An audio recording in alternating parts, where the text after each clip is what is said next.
if you're on, I guess, well, I don't know, the story did go pretty mainstream, so if you're on social media, specifically if you're on sports card social media, which, I don't know, over the weekend, maybe that's just something that I do. I don't know. Maybe I'm addicted to Twitter. Whatever. The one of one Upper Deck 2003 Ultimate Collection Michael Jordan sold through Golden Auctions, making it the highest sale of a Jordan card of all time. I literally had it up 2 seconds ago. $2.9 million.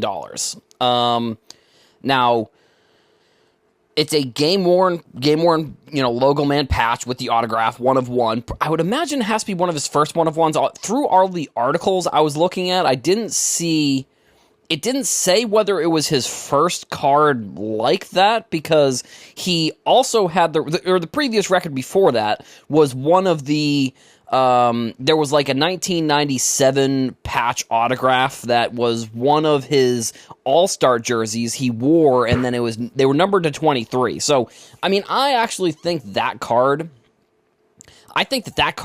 still a little bit cooler than this one, this one of one, which I know that we're in a different period when it comes to sales, but it's like the sale of that one of the sale of the one of 27, I mean, I guess it was back in 2021, so I don't know. I guess you could consider it a different era, so maybe if we're looking at that card sale, that price at 2.7, I mean, it's probably more like, I don't know, 1.8 now. I definitely think it's probably lost a decent amount of value. I think especially with this one of one selling for only, well, not only, but 2.9, I think that drops the value of those other upper deck. They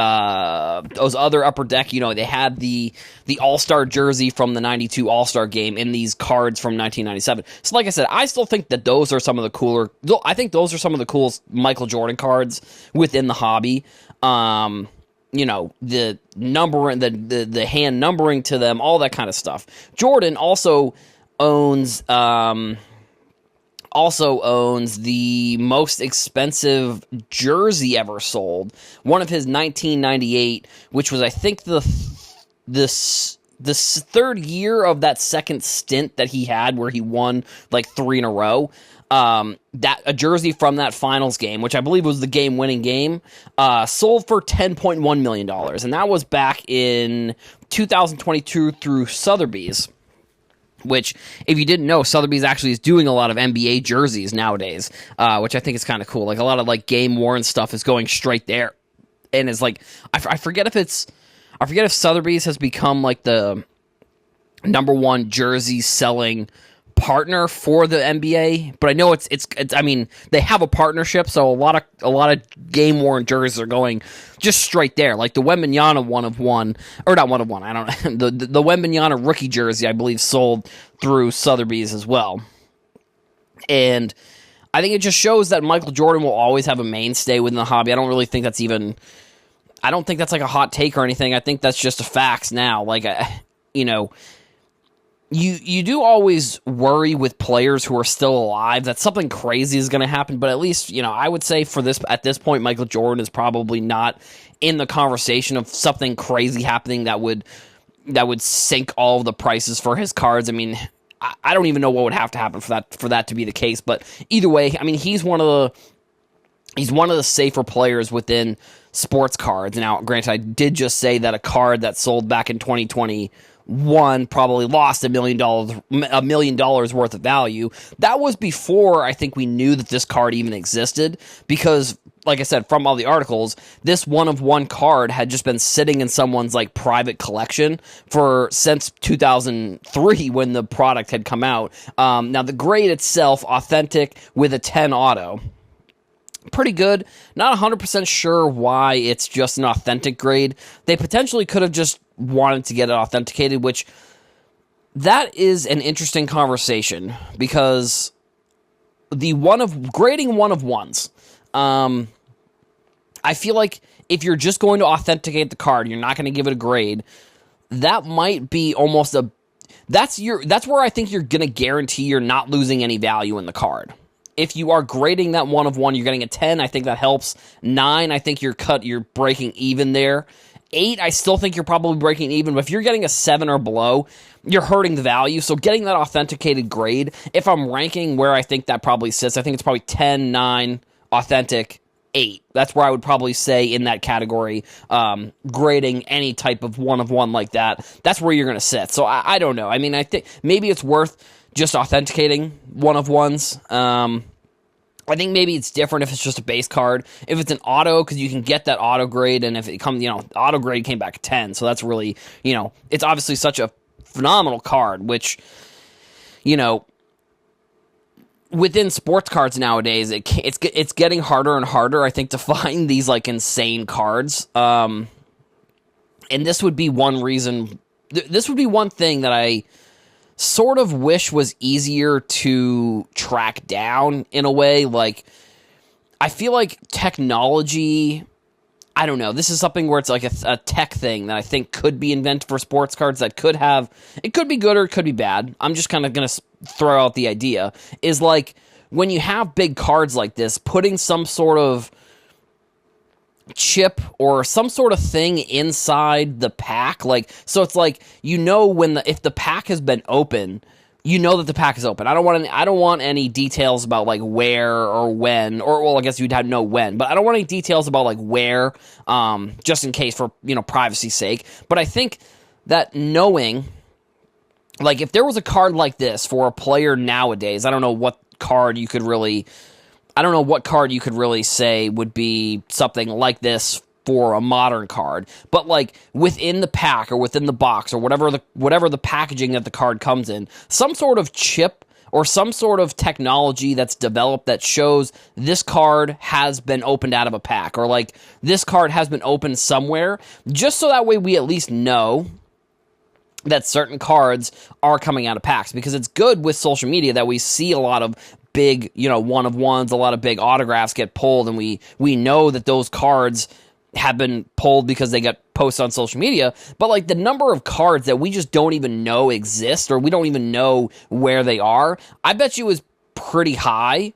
And I bet you it's something that I would hope, at least I think it could be something where a company comes up with some sort of technology. And this is where I think redemptions are okay. Like, this is what they did this is what they're doing for the Topps Chrome, the debut patch cards. I think all of the cards that come in packs, all of those cards are redemptions, so that way they can make sure they can get the quality of those cards up and stuff along those lines. So that is one way that, without, putting any extra technology within the pack, but obviously we don't want redemptions in all of these cards, and I don't think that this type of product, you wouldn't be able to do redemptions, really, because this is the ultimate collection in high-end products like this. You're really hunting for those autographs, so, like, making them redemptions, it doesn't really, I don't think it helps the product at all. I think it actually hurts it a lot, but I do think that, like, the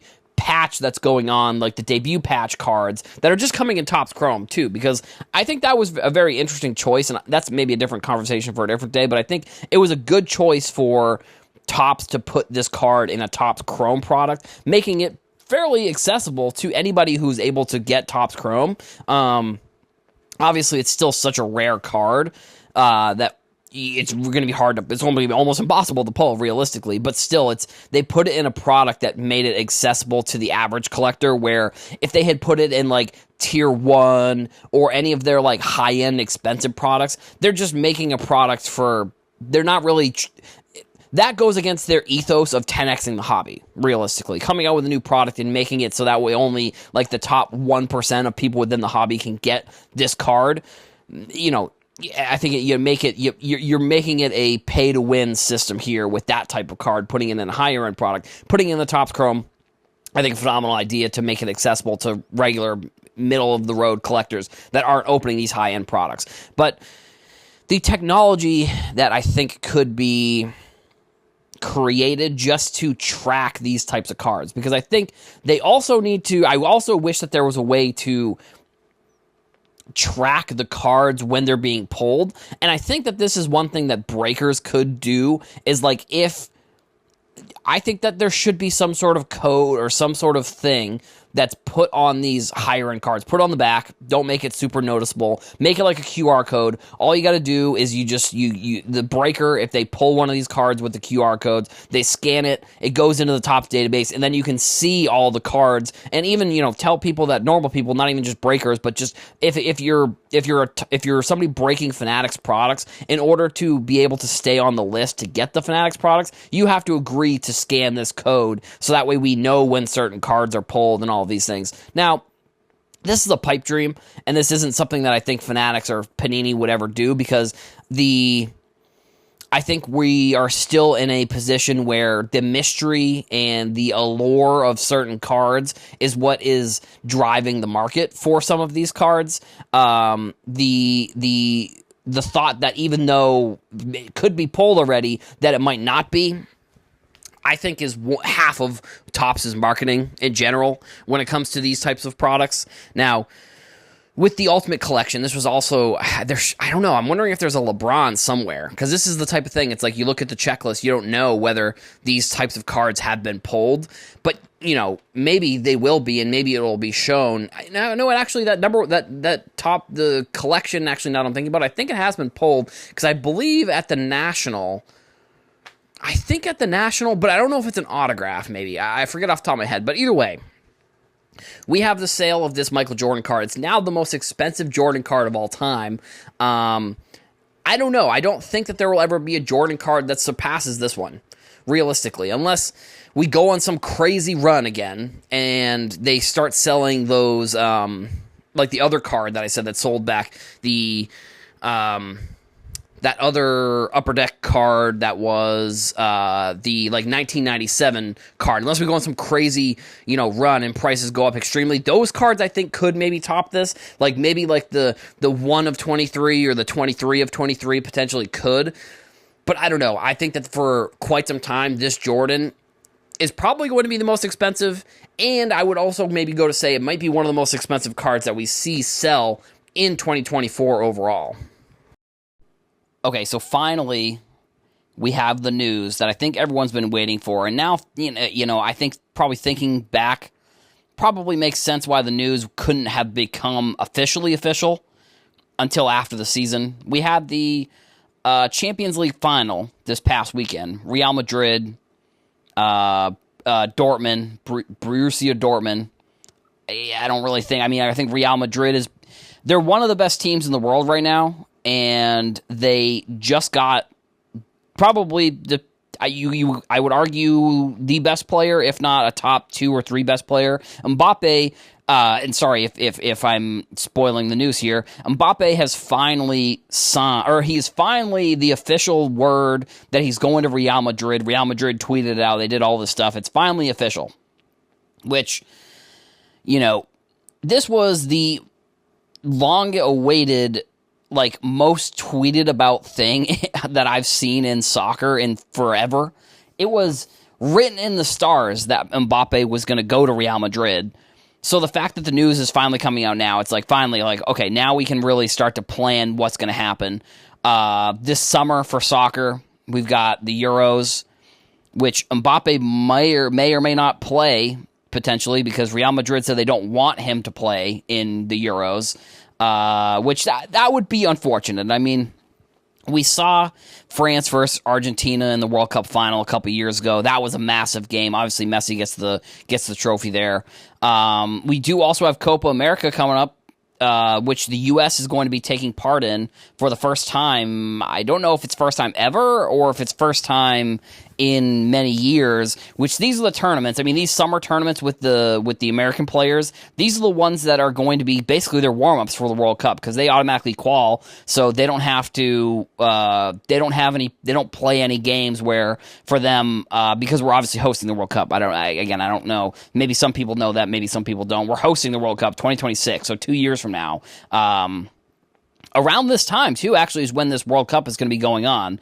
I think I forget exactly. It's probably after. I don't know if they changed the I don't know if they changed the time periods of when like Champions League and stuff goes on to cater more towards the World Cup. I would imagine so. And I know last year, or the last World Cup was a little bit different because it was in Qatar, which is a desert, and they obviously couldn't play during the summer because it's a desert. So they had to play during the Thanksgiving and around Christmas time. I don't think they play. I think it was over by Christmas. By Christmas, I think. But when I was visiting family at the time, I was just basically, for 3 weeks, I was just sitting in front of the TV watching soccer. It was awesome. So for cards, I'm trying to contemplate exactly what this is going to mean. Mbappe moving from PSG to Real Madrid, does it make him a more popular player? Potentially, I think, because, the El Clasico, Real Madrid, Barcelona, that rivalry is one of the biggest rivalries I would say it's one of the biggest rivalries in all of sports. I mean, I know that some people, they don't follow soccer, so they don't care, but I think it's still massive. And like I said, with the Euros coming up, that means we're probably going to start, I would imagine that means we're going to start getting Euro cards for Panini, because I think that they have the World Cup and FIFA license. So that would mean that we should start to see some more Euro products come out. I mean, unless I hope that Panini comes out with at least one or two products during the tournament going on.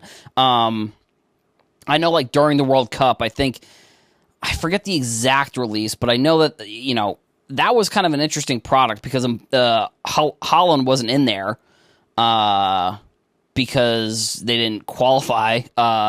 U.S. players, some U.S. players in that product, I think pretty good for Prism, basically, because Prism World Cup, that was the big World Cup product. I think that was the only World Cup product that came out for Panini during when that World Cup was going on. I don't know if it's like a licensing thing. I would imagine maybe potentially.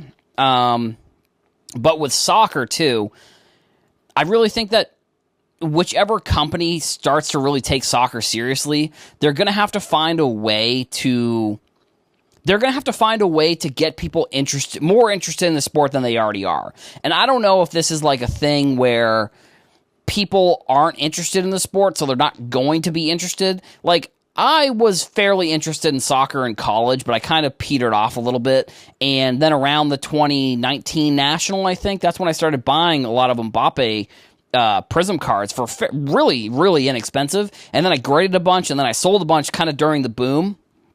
But I think a couple different things here.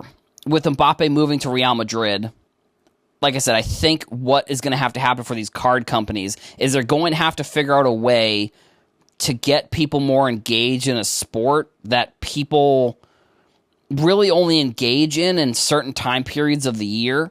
Now, I don't know who owns the La Liga, so like the Spanish league's license, because I know that Topps for a little bit had the PSG license, so they came out with that like crazy product that had the Mbappe, Neymar, Messi autos when they were all playing there, which is crazy to think back to that team. I mean, that team is, and the fact that team didn't win a Champions League or really didn't like that. The fact that team didn't win way more than they did is actually sort of insane. But then literally, like, as soon as that PSG product comes out, Mbappe signs an exclusive with Panini.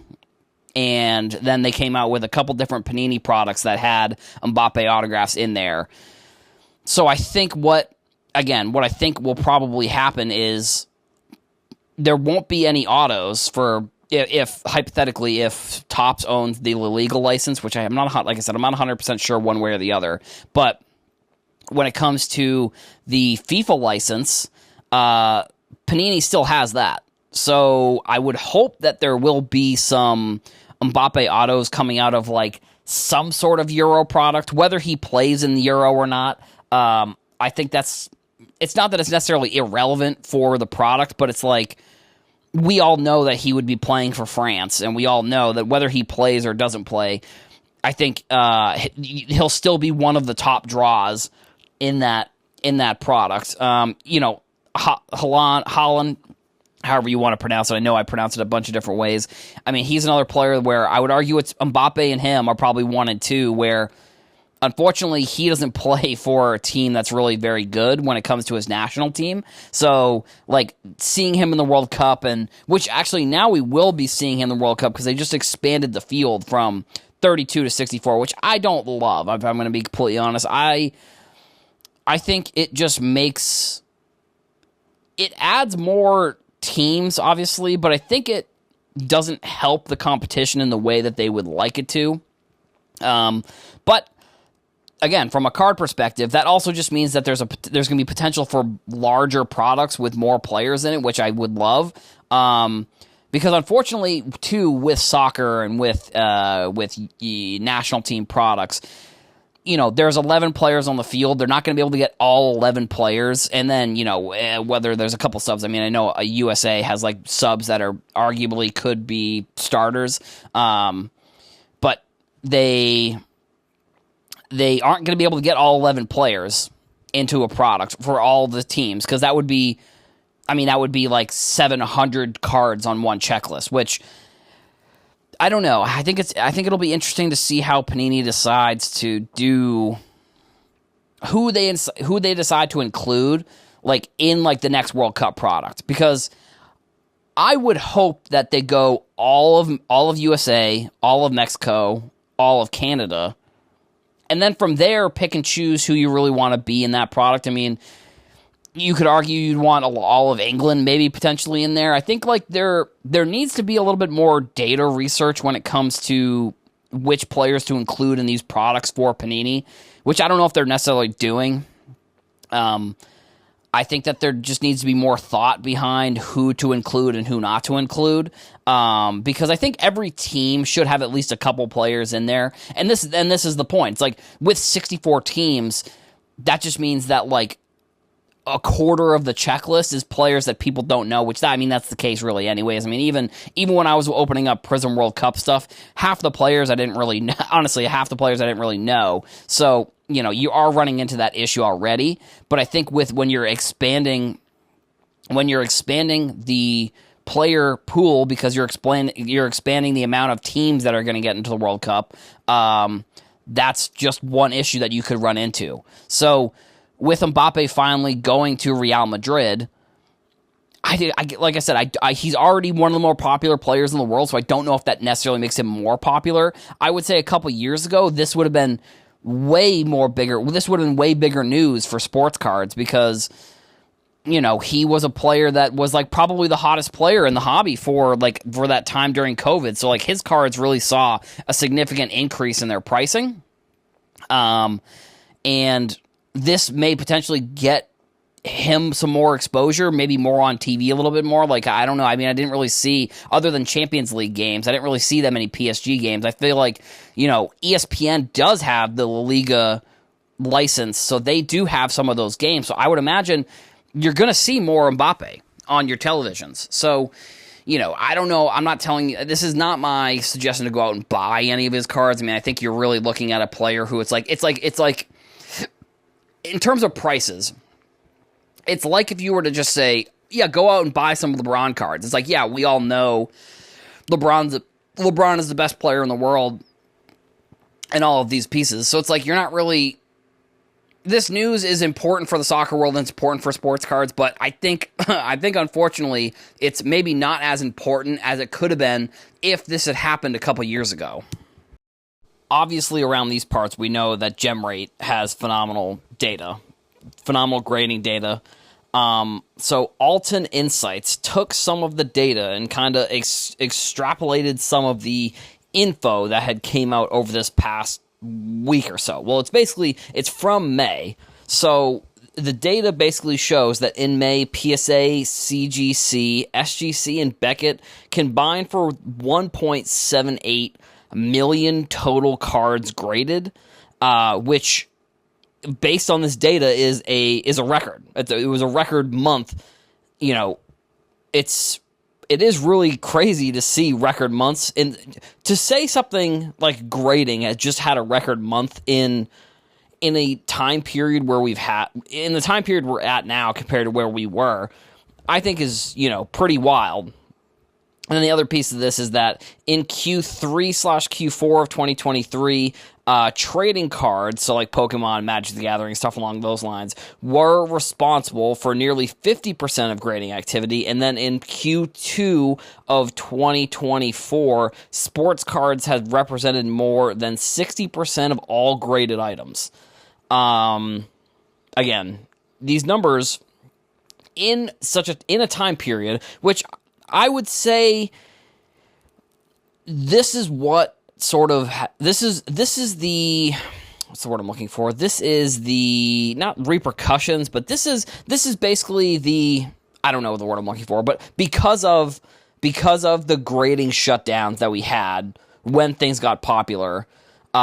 This has led to them coming up with new processes, hiring new people, and I think we've gotten to this capacity because of some of the shutdowns, and I don't know, because I think we've seen really grading companies step up here and do some really phenomenal work, like getting cards out, and the money that people are spending. I think this is kind of the big thing about all of this news, is that people are spending money within the hobby to enhance their hobby experience, and grading, I think, is one of those scenarios, or one of the things that people do within sports cards. So, the money itself isn't going, it's not what we saw, I think, over the past few years, where money gets put into cards, but then the money that gets taken out of cards doesn't go back into cards. I think here what this is showing is that people are trying to... They found that grading may be sustainable, honestly, just the fact that they're able to get these cards out. And sure, we've seen some decreases, but that's also led to, decreases in prices of cards, but that's also led to decreases in some of the extra charges that you would get from grading cards, which I think is definitely, anytime you can do something like that, it's definitely a positive, I think. And I'm wondering if some of those types of things... like, what happens, and obviously the money itself doesn't really, I guess the money goes to PSA, and then PSA decides what they do with the money, but, like, the money that it costs to grade cards, and then the when you had a card that was over a certain value, you got charged more by PSA, but then also the fact that these cards on the open market were selling for that, and now that those have decreased, I'm wondering... surcharges, I forget there's a bunch of terms, individual words that I've forgotten as we've been doing this podcast so far, but like the money that the extra money that people had to spend on grading because the cards exceeded a certain amount of value, which, if you're asking me, in my opinion, that was one of the bigger scams, within the hobby, was the extra charges that PSA, because like really there was not much clarity on that type of scenario, like the declared value. Sorry, that's the word I'm looking for with this one. If the declared value is higher, you get charged more. I don't exactly know why necessarily. It really seems like it was just an extra charge for no reason. I get that maybe. No, it really, and now that I'm saying it out loud, it really just seems like it was an extra charge for no reason. So that money, it went to PSA. It didn't really go anywhere else. But so now, people aren't having to spend that money so they can get more cards graded. Like, the fact that cards have decreased in value, have decreased, and I think that's probably part of if we're looking at, and I keep using the word ecosystem. I've used the word ecosystem. I don't know if I've used it on this podcast, but I've used the word ecosystem, and the self-sustaining ecosystem that sports cards can be and should be, realistically. Like, the money that people spend within the hobby that keeps being generated within the hobby and not just going elsewhere, not just like going to a company, for example, just giving PSA fees because they're grading the cards more than what you're already spending, and the fact that you're still waiting extra on these cards. Again, the process, I'm glad that they figured out a way to get most of these cards out. And they figured out a way to really fix this process, because for quite some time, grading was one of the more profitable ways for people to make money within cards, but it also was like the most felt like random. Like they had the dates of when they were said they were going to get the cards graded, but then they'd just be like, oh well, actually no. Like that's pretty much what they did. I mean, for the most part, like they pretty much was like, actually no. That deadline that we do have, no, that's actually not the deadline anymore. It's like, okay, I guess so. And then you get the surcharges on the declared value and all that stuff. So that's money that wasn't going back into collectors' hands. That was money that was going straight to PSA. Which, I don't know necessarily if I don't think off the top of my head I can think of them seeing them change the declared values at all. But I mean, the fact that they have increased speed, and this goes for most of the companies. I think SGC was also in this conversation with the growth that they've really had, and Beckett, the sustained, middle that they've had, like not really growth, or I'd say they probably have decreased more than they've grown realistically. But if you look at numbers, that might not even be 100% necessarily correct also, which is sort of the crazy thing. Like we within cards perceive things that may not be true at all. And, you look at some of the data that says, Beckett or PSA have grown or decreased, and it's like, well, you can just look at the actual data that should show, and it'll tell you one way or the other. So I think that the money, like I said, that is in this ecosystem within sports cards, I wish there was a way to calculate some of the numbers. And I know I used market cap, and I don't necessarily think that, I think I'm using it in just the sense that, like, how much money is spent on grading per collector per year is maybe what I'm kind of trying to figure out, like, because grading, because within this industry, we have, I don't know, like a few different pretty defined industries. You got grading, you've got breaking, you've got buying and selling, just like on eBay, but even that you can kind of splinter off into different ones. You've got the card companies that are producing all of the cards, which if you're buying directly from them or you're buying from like retail or hobby, I mean, like I said, I think that there are very interesting aspects of this industry that I wish we could define a little bit more in terms of how much money really is in this. I don't think we really know. I don't think we will know, but grading, I think, is one of those areas that at some, there is that number where it's like, I don't know, for example, this year, I mean, I spent like $300 on grading. So I'm like, am I the average? Which also, that's what I spent at the Fenway card show. I think once the National comes around, I have a couple cards that I'd like to sell to kind of even out those grading fees. And like I said, again, self-sustaining, the money that I spent on grading, I'm going to be able to sell the cards and then use some of it for grading, and then hopefully, I mean, if I can make enough, then I'll be able to pay for the next grading, or I'll be able to pay for packs or pay for anything. But it's like, I think that aspect of sports cards is something that makes the industry extremely exciting to me, and one that, keeps me interested on a day-to-day basis. Like, just the fact that somebody can run a sustainable business in 100 different ways within the industry, within having to do with sports, within having to do with art, within having to do with kind of, watching the market and stuff along those lines. I think that those are all things that are really cool. And we're seeing that, although, some people might say that sports cards have become less popular, grading, which I would argue is one of the most important parts about sports cards, they just broke the record for the most amount of cards graded by the 4 biggest companies in an era that, a lot of people are trying to argue, or people online say that, like, things have slowed down a lot, and it's like the biggest industry just broke a record that, we didn't see back in 2020, 2021. We didn't see during an era when cards, everyone said, were the hottest thing out there. We're seeing that in 2024, which, I think is a positive thing for the industry, but we'll see what this means for the National. I think this means we're going to get an influx of cards on eBay and people trying to sell and all of these things. I think it's almost time to really get ready for the National, which is another crazy part. Like, if you're looking at the calendar, we're like 2 months away. It's pretty wild. And PSA, they'll be there. SGC, they'll be there. All the big grading companies, they'll be there. So I'm going to be grading some cards at the National again this year. I did it last year, and it went really well. But for this past month, I guess my cards wouldn't have been graded because I hadn't submitted them in the time when in May when they to be graded or whatever. So we will see what happens with the cards I submitted. But tons of people did get their cards back, and they get their cards graded in May. So much so that the record was broken. Something interesting happened. I don't know, maybe it might have been last week or last weekend. I just hadn't had the chance to discuss it because there had been some topics that popped up that I thought were more pertinent to to current news. Target apparently put up some signs at a Target. This is also one example.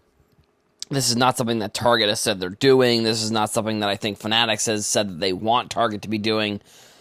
I don't know if this is just like one rogue Target manager really going about this, but apparently they put up signs on the sports card section that Target reserves and I'm just going to read the sign. Again, this is not legally binding whatsoever. So somebody could just do this. This could just be one rogue manager saying, Target reserves the right to prohibit purchases of any merchandise to resellers. Resellers are defined as a company or an individual that purchases goods with the intent to sell them rather than use them. This includes individuals that exhibit behaviors such as pack searching and weighing. Now, the second half of that statement I feel like is really probably what they were trying to get people to stop doing there. Because for whatever reason, that Target might just have that issue where people are going in there and they're weighing the packs, which I think if people are going to do that, just let them do it, honestly, because the amount of time that they're probably wasting by weighing these packs it can't be worth what the return on them selling the things that are either inside the packs. And even again, it's a gamble. So it's like if somebody weighs a pack and they sell it on eBay as because people do that, they sell them as hot packs or whatever because they weighed them and they know that a certain weight of a pack means that there's a certain thing inside. Again, I don't think it's the juice isn't worth the squeeze here.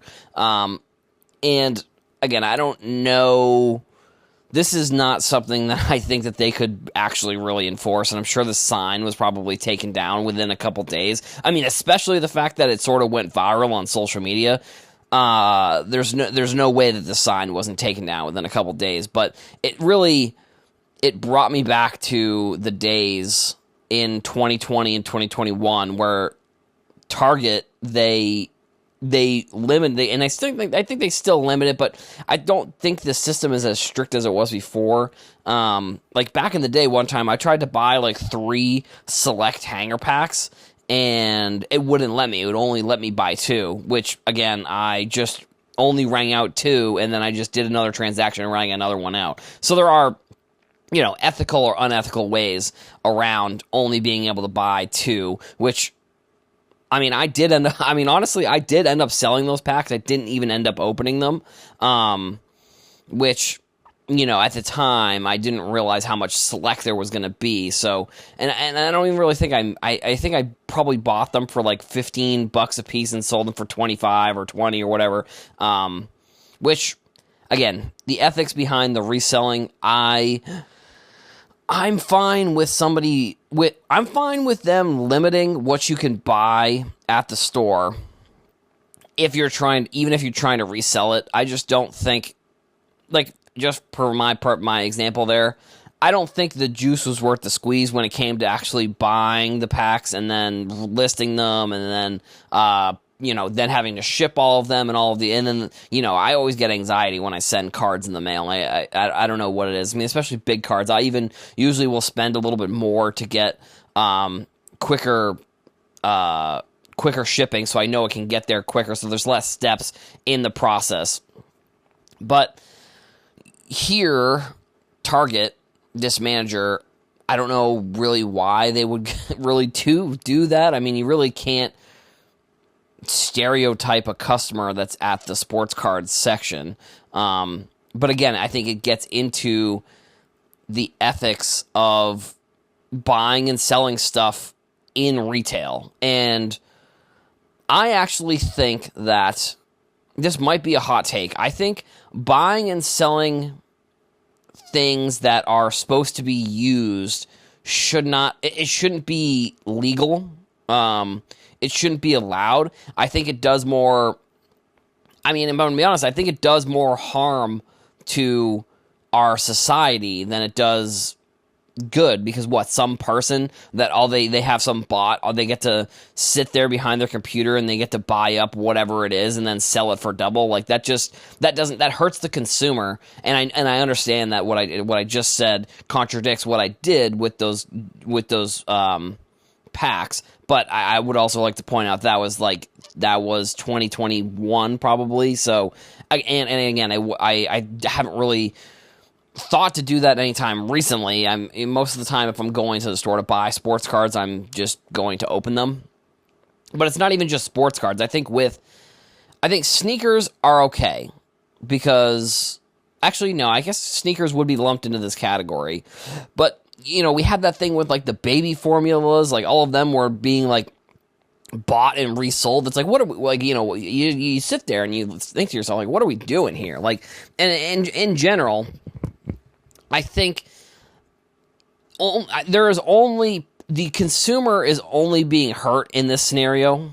Obviously, the person who is buying and selling, they're making money, but it's the person is resourceful enough to figure out how to do that. I think it would be more ethical for them to try and figure out how to make money in a different way. I don't think buying and selling unopened things or things that were supposed to be bought at reselling in general, I don't know.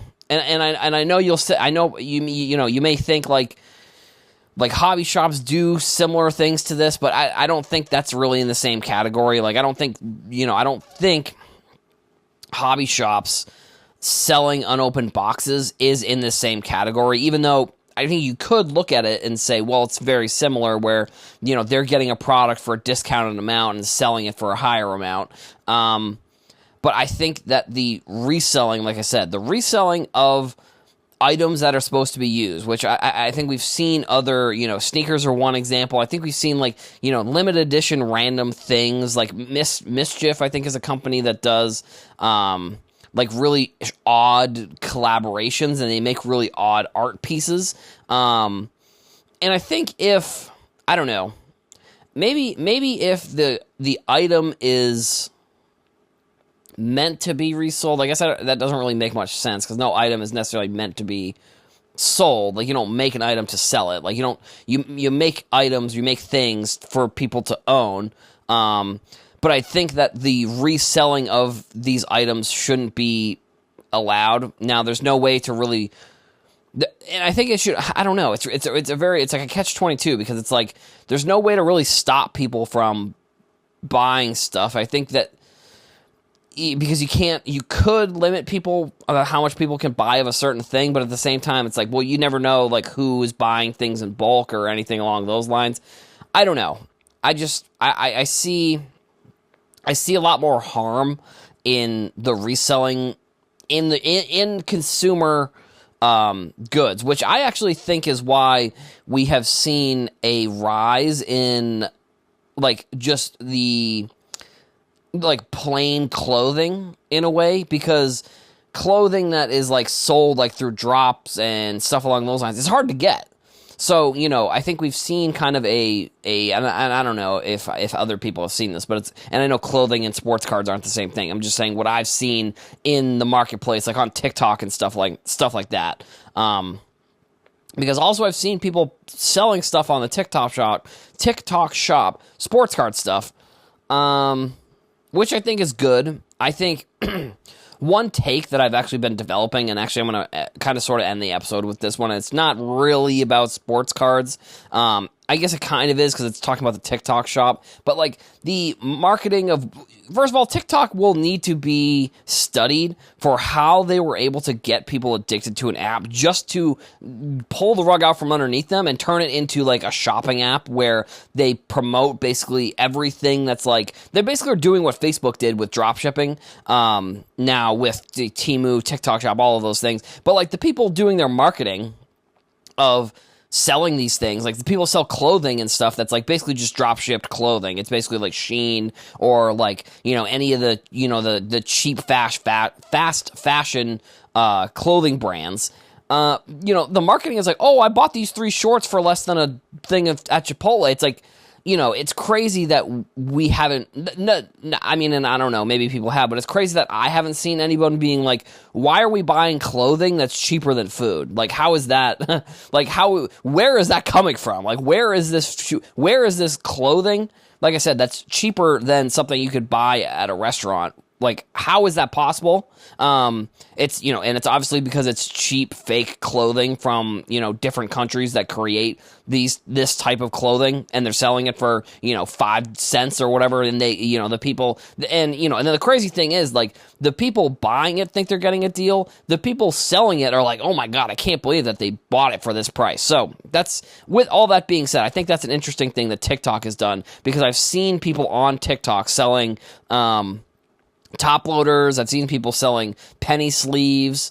And I've seen people selling, there's like this card binder that, I guess is maybe something new that just popped up, because I've seen a couple people within sports cards, promoting this binder, which again, it's basically just affiliate marketing, drop shipping, affiliate marketing, whatever you want to call it. That's pretty much what it is on the TikTok shop. But yeah, I think that's, this was probably the thing back at Target.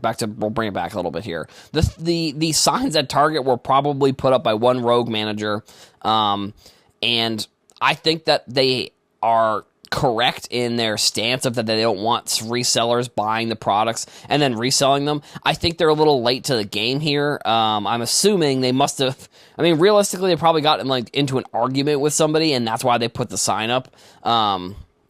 Because someone told them that they were doing that, and, they got into some sort of argument, and they were angry, and they put up the sign or whatever. I don't know exactly, because like I said, they're a little bit late to the game here. I don't think the margins of what is available, I think now for retail sports cards versus what used to be available, the margins are not there anymore, because I think that, one, people are probably not, they can just go to the Target themselves and find these products, and 2, they don't want to spend the money that it would cost to get these products in hand, that from buying it from a secondary seller.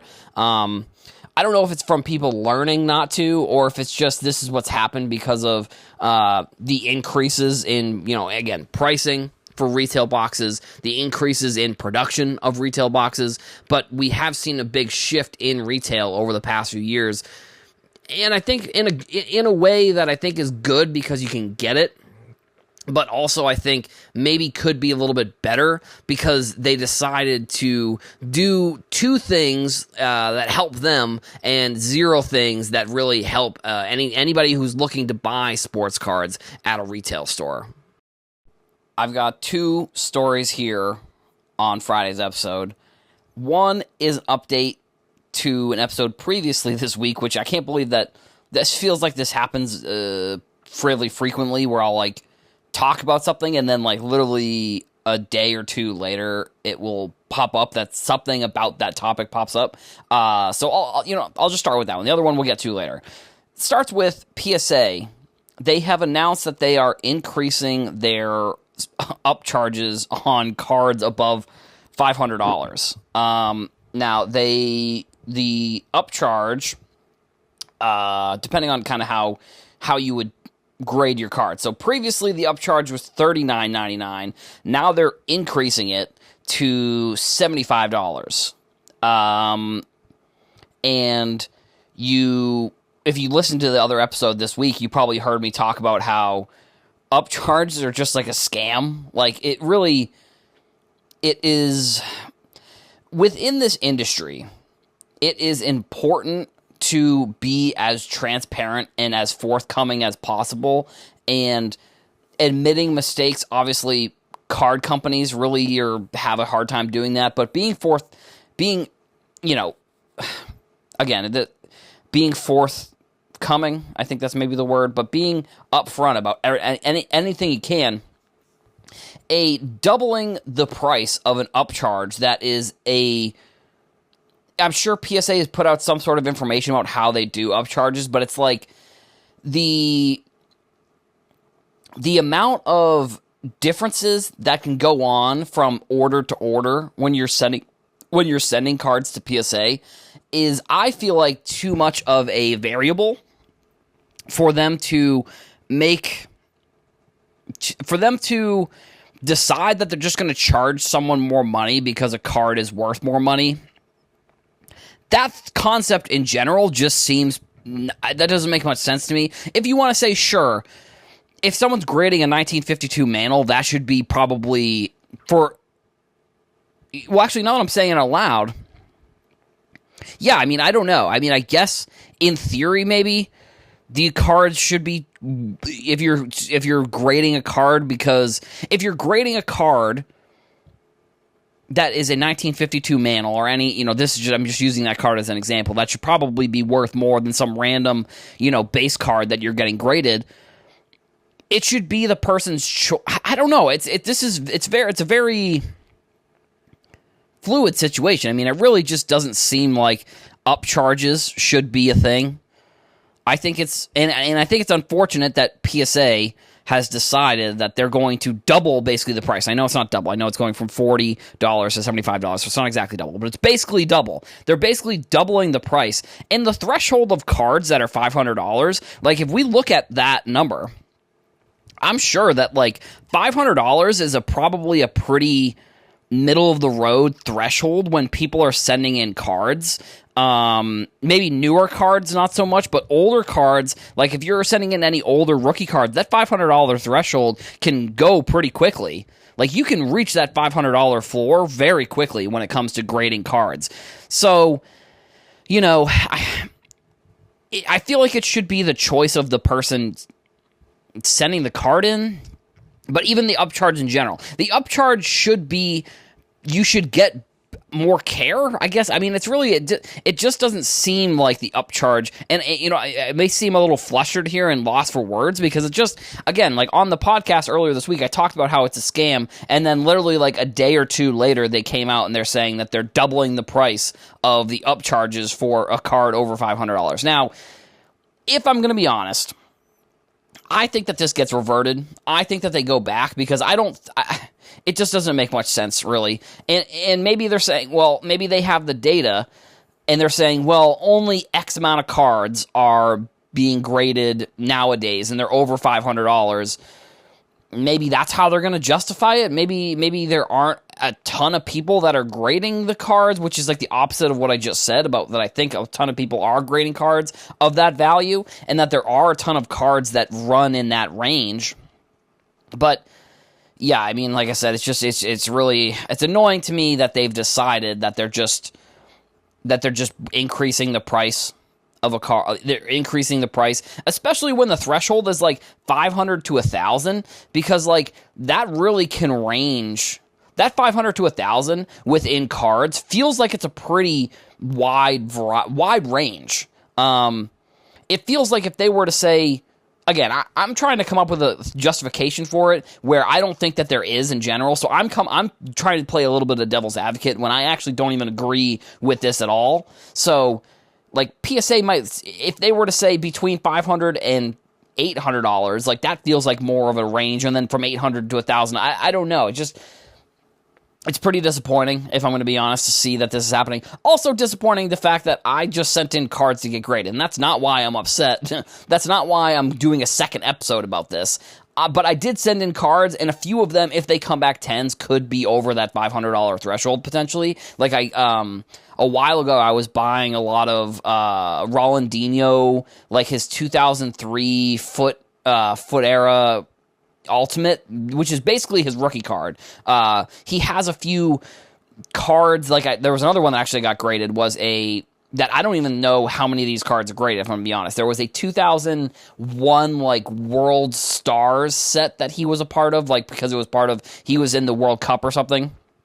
So I might have some cards here that fall into this category. I'm sure there's a cutoff date. I'm hoping that maybe my cards got in before the cutoff date, because basically doubling the price that it would cost to get these cards graded would be pretty unfortunate. And because I had a plan to grade a bunch of them at the National, so I have, like, I only graded 4 of them. I have like 10 to 15 more, maybe even more than that, actually, probably more like 20, because there was one day I just remember buying these cards because some person kept listing them, and I was like, well, I'm just going to keep buying them at the price you're listing them at, and I bought like a ton of them. I don't remember the exact number even. But the other story that we're going to talk about is that we've officially hit that point in the baseball season when the call-up logo has started to show up on Topps Now debut cards, which means that any new rookies that are making their debuts from now until the end of the season, those players are going to be in next year's Series 1. They're not going to be in this year's Topps update. I've also talked about how I don't really like this policy very much. I mean, I think the scheduling in baseball is pretty tough, so I mean, I feel like maybe they do have to figure this out a little bit. But with baseball rookies, it's tougher than basketball or football or hockey maybe, but hockey, they have multiple series of their like flagship based products. But with baseball, for the past few years, it felt like last year specifically they chose the date based on when Ellie De La Cruz made his debut, and then that way he could be in next year's products. This year, I don't think any big prospects made their debut, and the logo switched for this year. It is a date that I wish Topps would just say, this is the date. Again, I wish the transparency feels like it's the most important part, because it feels like we went so many years in this industry with just like no answers for really anything. Like, again, I talk about how we are in a very early stage of content and cards being online versus just in person. So we're seeing more now. It's easier to get your opinion out there. It's easier to see news relating to cards. It's easier to do all of these things. And the least I think I wish that the card companies would do is to just come out and say certain things are a certain way, and just come out and say the date is the date. Like, come out and say that June 1st every year is going to be the date. Now, I think it's been around June 1st the past few years, but like I said, when your biggest prospect, when the number one prospect goes to make his debut and he makes it and he's the first player with the call-up logo, I'm calling a little bit of shenanigans there. I'm calling a little bit of not market manipulation, because I don't think there's any, market that's being manipulated, but like the concept of manipulating the date of when they do these cards and when they change them, I think was in play there, if I'm going to be completely honest, and I don't really like that. If they just came out with a date, that'd be fine, whatever. Or just at least like come out and say that they're doing it, like, because it just seems like they don't even announce that this is what it's going to be. It should be untransparent. I don't think that's the way you would say the opposite of transparent. Fluorescent? I don't know. Whatever. It doesn't really matter. But we are in that point of the baseball season, which I just think, I don't know, it seems early, but at the same time, it's like I understand that they have to make Topps update. They have to start getting those rookies in there. They have to start making those cards. But at the same time, I just think that, I don't know, it could be a little bit later on in the season, and then maybe they push back Topps update. Like, I know that, I understand that the scheduling of Topps update is around the end of the baseball season, and Series 2 is coming out very soon. So maybe that's why. Maybe it's like, I don't know, maybe it's like the release day of Series 2 is the call-up day where they make that change. I don't know. That seems like it would make most sense to me.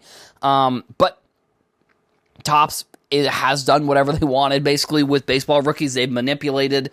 And baseball, in general, is one of those sports that feels like rookies, which I think it's changed, because I think some players really made a big stink about this, but the manipulation of service time within baseball is, I think, actually one of the biggest issues within that sport. When it comes to, like, players making their debut at a certain time, and because they didn't play 108 games or whatever the deadline is, they are a rookie that next year, and they don't get the year of service time, which means at the end of their contract they get to go to free agency a year after their contract, technically a year or whatever, but because of the service time.